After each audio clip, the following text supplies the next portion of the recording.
Hola, ¿qué tal? Bienvenidas y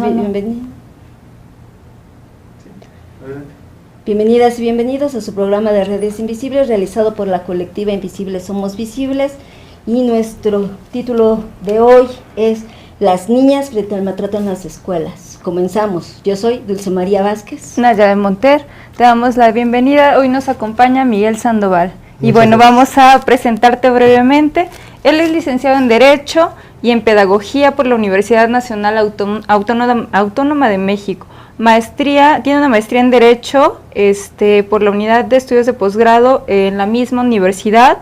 Es asesor jurídico en la Coordinación Sectorial de Educación Secundaria de la SEP, apoyo técnico pedagógico de la Zona Escolar 96 de Educación Secundaria, profesor de Derecho Familiar, sucesorio en la Facultad de Derecho de la UNAM, presidente de Diversidad con Igualdad y Equidad México AC, director del Centro de Apoyo Pedagógico y Académico CAPA. Te damos la bienvenida. Muchas gracias. Muchas gracias.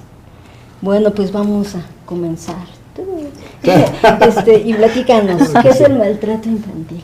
Bueno, pues el maltrato infantil son todos aquellos actos intencionales que realiza una persona, ya sea de acción o de omisión, en los cuales vulnera los derechos fundamentales de los niños, las niñas y los adolescentes. Al vulnerarlos, bueno, sabemos que de antemano se lleva a cabo la transgresión a la integridad del menor, en cuanto a lo psicológico, puede ser en cuanto a lo físico, a lo social, a lo emocional, incluso hasta lo sexual. Entonces, el maltrato infantil es eso, y es importante que nosotros delimitemos bien cuando hablamos de niños, niñas y adolescentes. La Ley General de los Niños, Niñas y Adolescentes nos dice que niño se tiene determinado por toda aquella persona de 0 a 12 años y adolescente de 12 a los 18 años cumplidos. Entonces, volviendo al concepto de maltrato infantil, son todas aquellas transgresiones que se hacen por acción u omisión en contra de estas personitas que estamos entablando en el artículo 5 de la ley. Muy bien. Y bueno, ¿nos podrías comentar cuáles son los instrumentos jurídicos que protegen a las niñas, niños y adolescentes? Y bueno, ya nos comentaste un poquito. ¿Y en la SEP cuáles son? Ok. Bueno, pues nosotros debemos de tener en panorama dos instrumentos jurídicos en dos ámbitos, el internacional y el nacional. En el internacional tenemos la Declaración de los Derechos del Niño, la Convención de los Derechos del Niño, que son los documentos base sobre la expresión de los derechos que tienen los niños en todo el mundo. Y en el marco jurídico nacional tenemos dos principales. La Constitución Política de los Estados Unidos Mexicanos. Nosotros sabemos bien que en el artículo 4 de la Constitución, en su párrafo 9, nos habla del principio del interés superior del menor. Este principio del interés superior del menor yo se lo comentaba a los maestros y bueno, cuando he tenido la oportunidad, porque nos señala que precisamente, como dice, es el principio del interés superior del menor. ¿Qué quiere decir esto? Que todos los mexicanos pues gozamos de todos los derechos humanos, ¿no?, que reconoce la Constitución y los tratados internacionales que están ratificados por México, que todos gozamos de los mismos derechos y las mismas obligaciones, pero a pesar de ello, sobre eso, los niños tienen un derecho de prioridad. O sea, todos tenemos los mismos derechos, pero los niños prevalece su derecho sobre esos derechos. Entonces, eso es muy importante en cuanto a lo que señala la Constitución en su artículo 4. También tenemos, la Ley General de los Derechos de los Niños, Niñas y Adolescentes, que son los que nos resguardan a nivel general.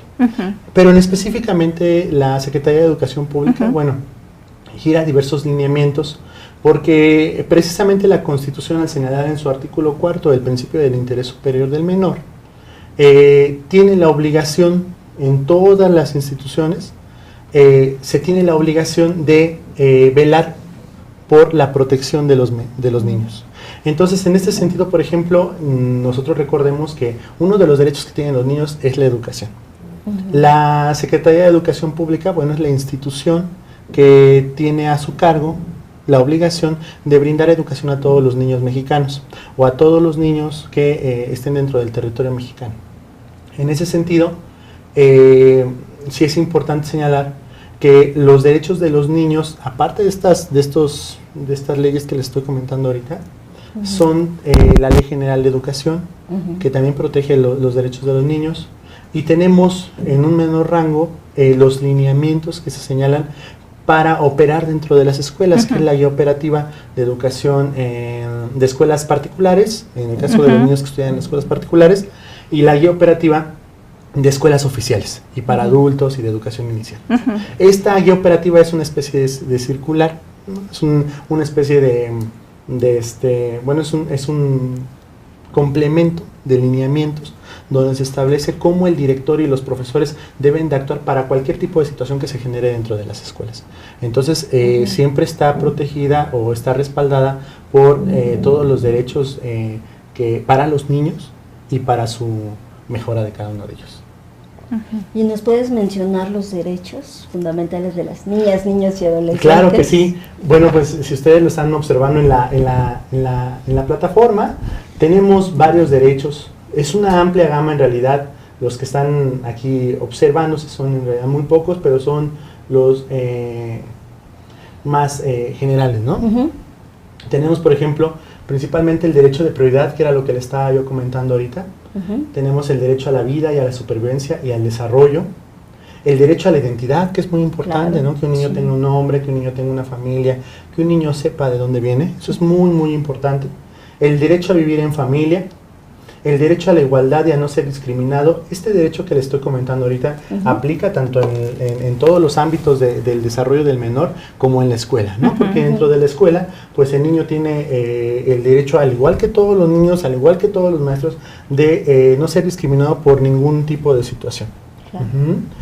Tenemos el derecho a la vida libre de violencia y la integridad personal, que también está muy correlacionado con la educación, porque recordemos que los maestros, cuando los niños ingresan a las escuelas, en el momento en que ingresan, ellos son los obligados y los responsables de la seguridad del menor.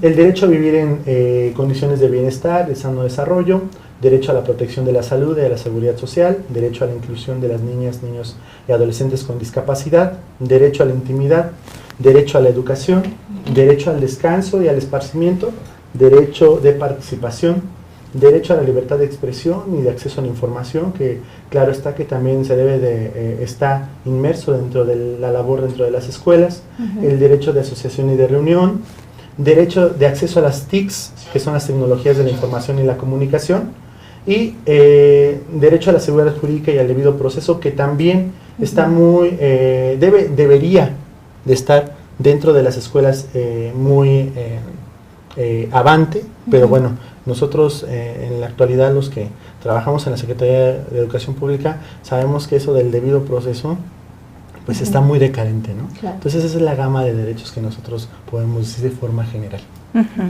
Y bueno, ¿nos puedes decir qué tipo de maltrato puede originarse en las escuelas y cuáles son las figuras implicadas?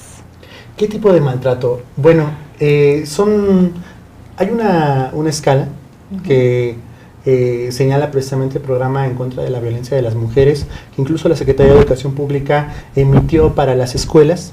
En ese programa establece una tabla con 4 tipos de maltrato. El primer maltrato, el superior, el que está por encima, es el abuso sexual. Por debajo está el maltrato físico, por debajo está la negligencia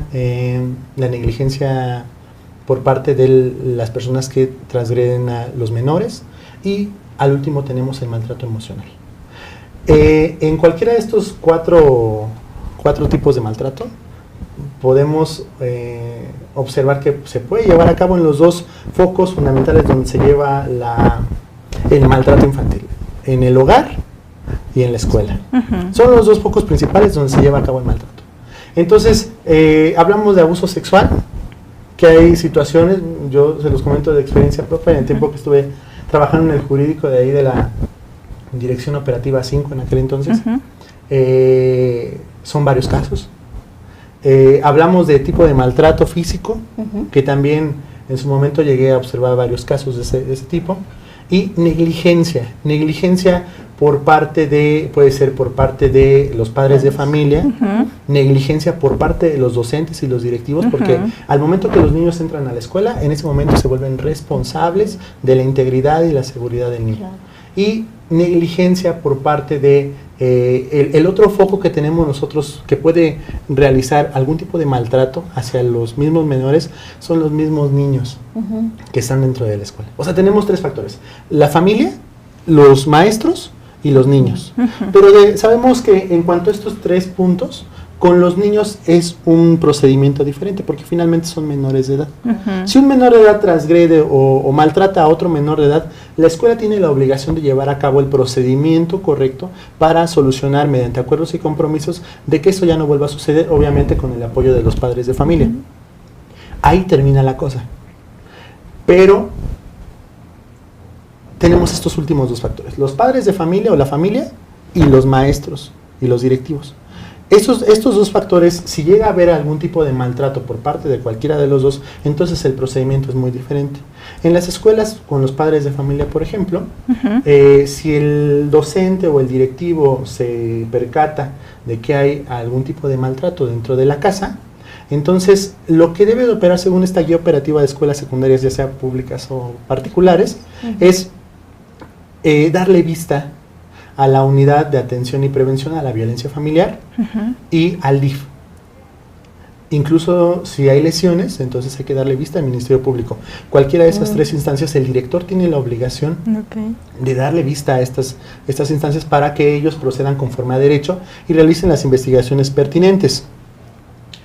De derecho, eso es lo que debería de ser. ¿No? Porque de derecho eso debería de ser. En la realidad, la verdad es que no sucede eso. ¿Pero por qué no sucede? ¿Por qué no sucede? Yo estaba hablando precisamente hoy en la mañana porque tuvimos junta en la zona escolar y estaban todos los directivos en la junta y yo les di este tema de maltrato infantil. Y yo les comentaba a ellos, y bueno, lo hago extensivo ahorita, que no sucede porque finalmente los protocolos y los lineamientos que establece la SEP, allá arriba pues se ven muy bonitos, ¿no? O sea, es un conjunto de lineamientos que te establecen abogados, gente que ponen ahí en diversas áreas administrativas de confianza, que en ningún momento han estado en una escuela. Entonces los protocolos y los lineamientos que te establecen que debes de hacer: a ver, encuentras un niño que fue maltratado por su papá, tienes que hacer punto por punto esto y el otro. Eso es lo que nos dice el protocolo, pero en la escuela son otro tipo de circunstancias.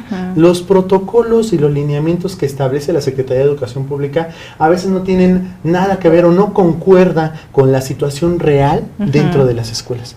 Entonces el director tiene que hacer, y los maestros tienen que hacer obra, vida y milagro para poder resolver las situaciones, a veces pues despegándose del protocolo, porque el hecho de apegarse al protocolo así directamente tal cual como es, ocasionaría más problemas de los que hay.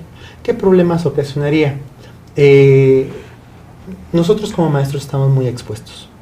Los maestros estamos totalmente expuestos de muchas situaciones. La primera es que saben dónde está nuestro centro de trabajo.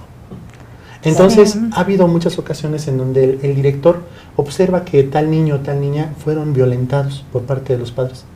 Se ha escuchado de muchas ocasiones, eso no es una novedad, que los mismos padres, los mismos primos, los mismos tíos abusan de las niñas, por ejemplo. Y el maestro director o el docente lo detecta. Lo que se debe de hacer de derecho es darle vista a estas 3 instancias, pero muchas veces no se hace por varias razones. Yo les platicaba a los maestros el día de hoy en la mañana que nuestro ámbito de competencia está en el derecho administrativo. Hay diferentes tipos de derechos, pero nuestro ámbito de competencia es el derecho administrativo y no nos podemos salir de ahí. Si el niño, por ejemplo, no quiere hacer una declaración, exactamente, entonces el maestro está totalmente limitado, porque el maestro puede decir misa, pero al final lo que se necesita es la declaración del niño, con pruebas. Y si no hay pruebas, entonces el papá que a lo mejor piensa que su propia hija es una mentirosa, entonces el propio padre ya sabe dónde está el maestro y cuál es su centro de trabajo y a qué hora sale. Y corremos el peligro completamente porque de verdad estamos desprotegidos. Es cierto. Claro. Entonces, esa es una situación que a todos los maestros nos apremia, que no podemos hacer lo que corresponde hacer conforme a derecho, está muy lejano de lo que es en realidad en las escuelas. Entonces, lo que hacemos los maestros, los directores, lo que hacen, lo mejor que pueden hacer es traer a los padres de familia y empezar a sensibilizar con ellos, platicar con ellos de la situación, incluirlos en talleres, o sea, hacerlo pedagógico, alejando un poco lo jurídico, porque finalmente no hay una prueba contundente de que eso sucedió, ¿no? Claro. A lo mejor nosotros muy internamente nuestra intuición nos dice que sí, suceden ese tipo de situaciones. Pero si no hay pruebas contundentes, entonces el maestro corre tanto peligro por fuera, dentro de su zona de trabajo, y finalmente ni se comprueba nada, y a lo mejor hasta jurídicamente tiene otro problema. Entonces son situaciones complicadas. Es por eso entonces que los profesores la piensan 2 veces antes de... Sí, y 3 y 4. Antes de que le preguntes algo, Dulce, entonces yo le quiero preguntar otra cosa. Entonces, cuando se da del docente o de la docente hacia el menor, ¿qué procedimientos tiene, qué protocolo tiene que seguir la SEP, qué se hace? ¿Cuál es lo que se tiene que hacer jurídicamente? Ajá, o qué tienen que hacer, por ejemplo, los padres, las madres. Pues aquí yo los quiero exhortar a todos ustedes que si en algún momento tienen una situación con su niño de parte de algún abuso de autoridad, por parte de cualquier servidor público, entendamos, porque nosotros los maestros somos servidores públicos. Claro. Entonces, los asistentes de servicio, los que limpian la escuela, son servidores públicos. Los administrativos son servidores públicos.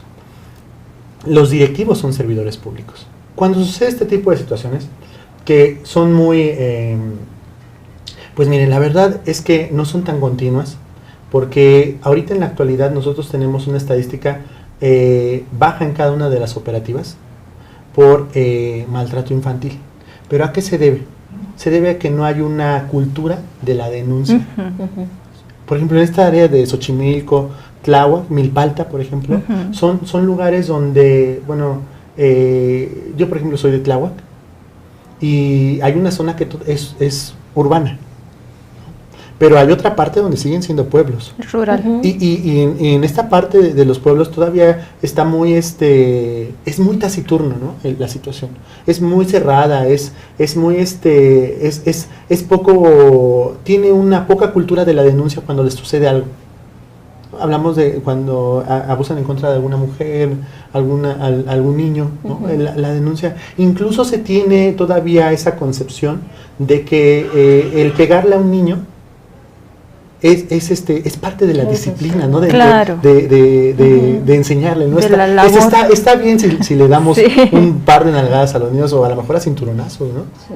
Entonces, la verdad es que necesitamos nosotros fomentar ese tipo de cultura, pero regresando al punto, cuando sucede algo que algún docente, algún administrativo se detecta que pasó alguna situación ahí, lo primero, y es lo que les quiero pedir a todos ustedes, es que no se queden callados. Siempre sucede que a lo mejor el maestro en algunas ocasiones se tiene un temor, ¿no? por esta situación, y no debe de ser así. No digo que todos los maestros, ¿no? Porque la verdad, desde el tiempo, todo el tiempo que he estado trabajando, la verdad es que tengo maestros que, pues de verdad mi respeto, ¿no? Pero también he observado gente que abusa de la posición que tiene.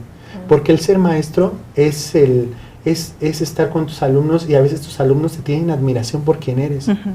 Y tú estás dentro de un salón de clase y los niños son tus compañeros, tú te vuelves su psicólogo, su papá, tú eres su ejemplo a seguir a veces, que a veces ni en su casa lo tienen, ¿no? Entonces hay gente, porque yo lo he llegado a ver, gente que abusa de esa posición. Y eso no debe de ser, porque en realidad eso ocasiona otro tipo de circunstancias. Si llega a haber alguna situación de ese tipo, lo primero que debe de hacer el niño y el padre es ir con el director de la escuela y levantar una queja por escrito. Siempre es fundamental que todo sea por escrito, que se señale el día, la hora y el lugar donde sucedieron los hechos. Si no hay ningún documento por escrito, como dicen por ahí en el mundo de los abogados, que el papelito habla, ¿no? Claro. Entonces el papelito es lo que nos tiene que, sin el fundamento, si no tenemos un sustento, no podemos nosotros continuar con un proceso. ¿Qué sucede en este momento? Si nosotros observamos, si denuncian un maltrato infantil o un abuso sexual, lo que tiene que hacer el directivo es levantar un acta de hechos, mandar llamar al papá, mandar llamar al niño, que se redacte qué fue lo que sucedió. Y esa acta de hechos junto con un informativo se tiene que remitir a la dirección operativa correspondiente. Y a la coordinación sectorial. La dirección operativa, que es la unidad administrativa principal, porque es la que tiene un jurídico, el jurídico te tiene que enviar por medio de oficio al director la instrucción de levantar acta administrativa y de darle vista a Guamasi. ¿Qué es Guamasi? Guamasi es la unidad de atención al maltrato y abuso sexual infantil. Es una institución que trabaja con la coordinación de asuntos jurídicos de la SEP y la única facultad que tiene es de investigación, no sanciona. Claro. Va a las escuelas, manda a psicólogos por lo general, y los psicólogos empiezan a entrevistar a los niños que estuvieron en relación con el asunto, a los compañeritos del niño maltratado o abusado, al director, a los maestros que tienen relación con el niño, y en ese sentido, incluso entrevista al propio acusado, y ya con todo ese dictamen, emite una resolución, una contestación en donde dice si es culpable o no es culpable esta persona. O sea, si fueron ciertos los hechos o no fueron ciertos los hechos. Siendo esto, ese documento que manda la Guamasi, lo envía a la dirección operativa, y la dirección operativa tiene la obligación de enviarlo al órgano interno de control y a coordinación de asuntos jurídicos para que estos dos califiquen y sancionen al docente. Esto que estamos hablando ahorita, en este proceso de Guamasi, es a la par con el acta administrativa, con el levantamiento de acta administrativa. Entonces, de derecho, de jure, tendría que ser, esto que les estoy comentando, tendría que ser un proceso no más de 3 meses lo que se debería de llevar. Okay. Guamasi tiene que ser rápida, porque finalmente estamos hablando de un abuso, de un supuesto abuso, de un supuesto maltrato. Entonces tendría que ser cuestión de una semana, por mucho, llegar a la escuela y hacer la investigación. Pero no pasa así, ¿verdad? Tarda muchísimo. No pasa. Lamentablemente, en la realidad, las actas administrativas que se tramitan, que se llevan a cabo, tardan a veces. Estamos hablando que sucedió la situación en agosto del año pasado y levantan el acta administrativa en febrero de este año, por ejemplo. Y en lo que le envían a órgano interno de control, y en lo que órgano interno de control se califica y todo, bueno, yo les puedo comentar de manera personal que hubo una situación en donde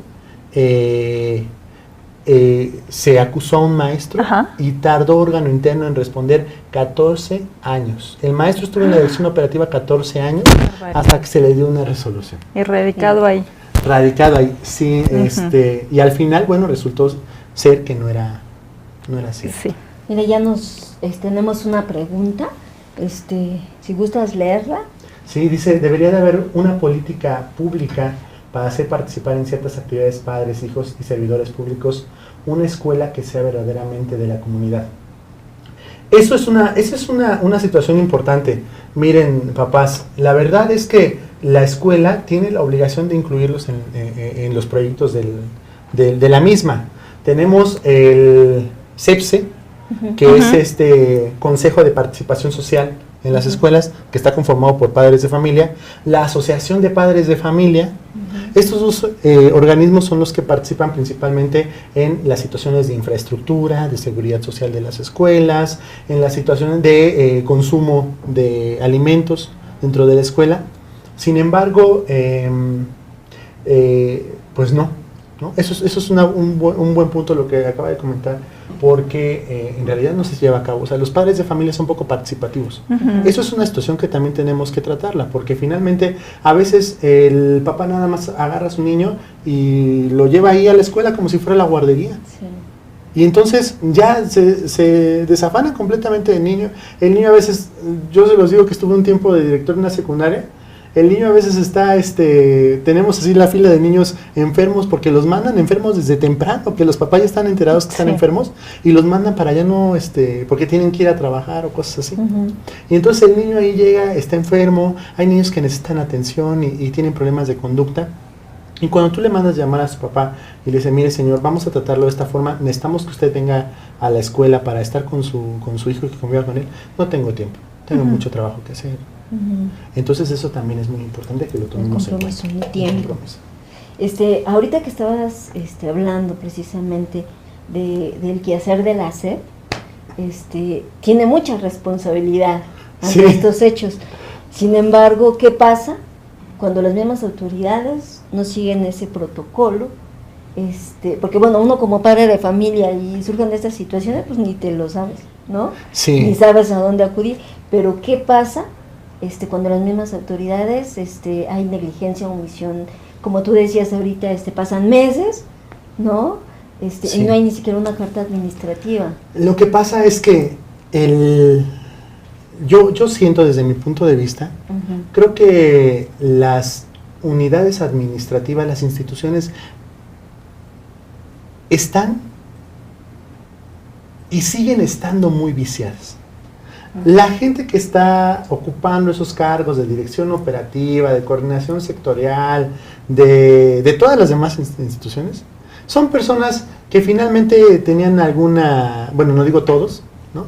Porque sí, claro, hay personas que están trabajando de verdad por la educación, ¿no? Yo le reconozco mucho el trabajo a 2, 3 personas que están trabajando constantemente por la educación. No digo que sean todos, pero sí la gran mayoría de personas están ahí, en ese lugar, sin tener conocimiento de la situación o protegiéndose unos a los otros. Claro.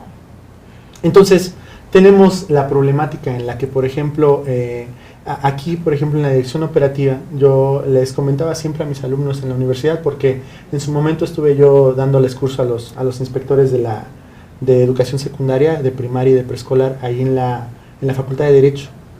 Y yo les comentaba, si llega alguna queja, no es preocupante que la queja la manden los padres de familia, la dirección operativa, coordinación sectorial. Lo preocupante está cuando lo manden a órgano interno de control y a derechos humanos. Claro. Sí. Porque si lo mandan a esas 2 instancias, derechos humanos inmediatamente va a mandar la investigación, va a mandar el requerimiento a la Secretaría de Educación Pública para investigar. Órgano interno de control, como ustedes saben, no depende de la Secretaría de Educación Pública, depende de la Secretaría de la Función Pública. Y lo que hace es analizar si se están llevando a cabo bien los procesos dentro de la SEP. Entonces, órgano interno de control sí preocupa, derechos humanos también preocupa. Pero eso internamente, la verdad es que nos debería de preocupar todo. Claro. Desde la dirección operativa, desde la escuela, desde la zona escolar, desde cualquier instancia. Entonces, nosotros necesitamos siempre operar en cuanto a esta situación y tener una cultura de empatía para con los demás. Creo que eso es lo importante.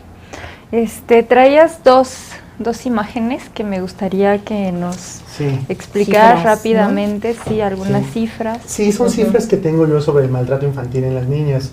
Lo primero que señalo aquí es que es un problema que afecta gravemente a las niñas y a los niños mexicanos a largo plazo y a corto plazo también de forma psicológica, física, emocional y sexual. Esto es importante que yo lo remarque porque finalmente nosotros debemos de ser conscientes que cuando un niño es maltratado o abusado, las repercusiones no son solamente a corto, a largo plazo. Estamos hablando de cambios en la conducta, estamos hablando de a lo mejor de hasta el cambio de orientación sexual, ¿no? Estamos hablando de diferentes circunstancias que nosotros debemos de prever. Aquí tengo otro punto en donde dice que según datos de la UNICEF sugiere que en todo el mundo el 20% de las mujeres y entre el 5 al 10% de los hombres sufren abusos sexuales durante la infancia. En el mundo, hablando de números, unos 150 millones de niñas y 73 millones de niños. Pero si observamos aquí, las niñas están preponderando más de la mitad. Entonces, eso es importante. Es común que los hechos violentos ocurridos sean en el entorno escolar y en el hogar y se vean con naturalidad.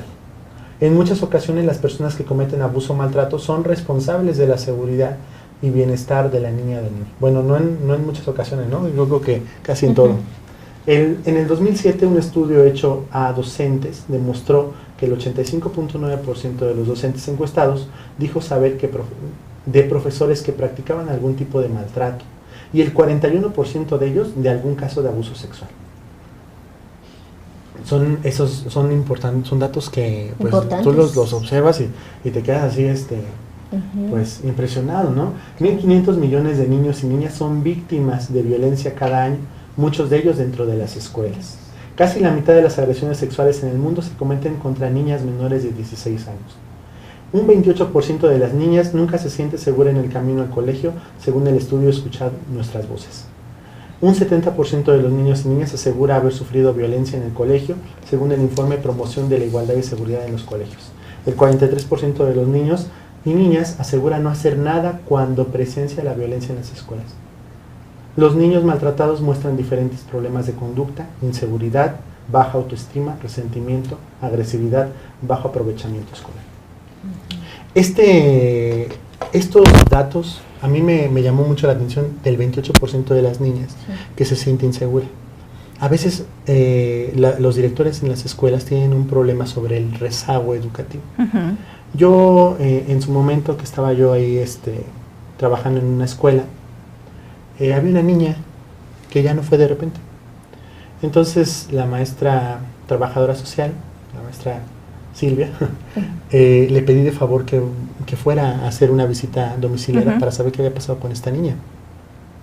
Pues resulta que la niña, cada que salía de su casa, del transcurso de la casa a la escuela, había un hombre que le estaba acosando. Entonces lo que prefirieron es mejor que la niña ya no fuera a la escuela, porque los padres ya no podían dejarla. Aquí podemos observar varias cosas, porque finalmente también los padres debieron haber estado con ella dándole acompañamiento. Claro. Pero bueno, independientemente de eso, los factores externos son diferentes. Se le dio vista, por ejemplo, a Código Águila en ese momento para que se le diera el resguardo, pero la niña, definitivamente con todo el apoyo que se le dio de la escuela, no continúa. No continúa. Son situaciones así. Bueno, y me gustaría que nos comentaras rápidamente, ya nos dijiste de alguna manera cuáles son las pautas, donde podemos poner atención también como padres de familia. Sí. Sin embargo, como que reiterar un poquito dónde nos podemos informar como padres de familia, porque pues a lo mejor ahorita te escuchamos, ¿no? Pero se nos va a olvidar. Sí, ¿no? claro.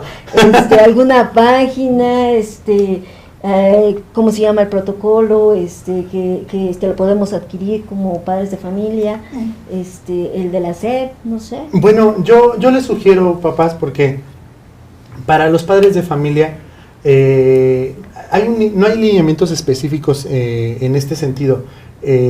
Los directores, cada director tiene una guía operativa. Y en esta guía operativa se señala cuál es el protocolo en el que se debe actuar cuando hay acoso escolar, cuando hay abuso sexual infantil, cuando hay maltrato. Entonces, esta guía operativa la tiene cualquiera de los directores de sus escuelas, incluso los padres de familia pueden ingresar a Google y poner guía operativa de educación de escuelas particulares o de escuelas oficiales, y se descarga inmediatamente y vienen todos los protocolos que se tienen que llevar a cabo para dentro de la escuela. Esto es importante. Independientemente de eso, yo sí quiero remarcar que debemos tener una cultura de participación y de la denuncia. Porque la realidad es que los padres de familia no participan en las escuelas. O sea, el director y los maestros hacen y deshacen y hacen todo lo posible por sacar a los niños, porque definitivamente a veces uno está así, y se los digo de experiencia propia, ¿no? Está uno hablándole a las casas y los teléfonos ya no existen, ¿no? O no sé, no contestan definitivamente, y cuando contestan te hablan así hasta molestos, ¿no? ¿Por qué quiere que estamos haciendo este tipo? Y entonces, bueno, es que le estoy hablando sobre su hijo, mire, está enfermo. Sí, pero ahorita estoy trabajando, no me estén molestando. Bueno, me dicen así de esa forma y de otras cosas, ¿no? Entonces, claro, ese tipo de cosas, de la forma si hay una situación de verdad que ocasiona una molestia para ustedes, en el sentido de que hay una situación de maltrato ya evidente o de abuso, lo que se sugiere es inmediatamente levantar un escrito. Pues Ok. bueno, esto da para muchísimo, ¿no? Ojalá nos Interesante. puedas acompañar otra vez para Muchas comentar gracias. ya un caso concreto. Sí, claro que sí. Para que analicemos aquí un caso concreto. Ujú. Y bueno, saben que nos pueden seguir en nuestras redes sociales. Estamos en Facebook como Invisibles Somos Visibles. No se olviden en darnos like. Estamos en Letra Roja MX. También no se olviden en darle like. Estamos en Twitter como Colectiva Somos y nuestro correo invisiblesomosvisibles@gmail.com. Dulce. Bueno, Nay, muchas gracias, Miguel, muchas Muchas gracias por muchas gracias a acompañarnos, ustedes. a todos y a Gracias a todas ustedes. por acompañarnos a nuestro programa. Muchas gracias a Martín, muchas gracias a Letra Roja que nos permitió hacer nuestro programa. Nos vemos la próxima semana. Ni una menos. Ni una más. Vivas nos queremos.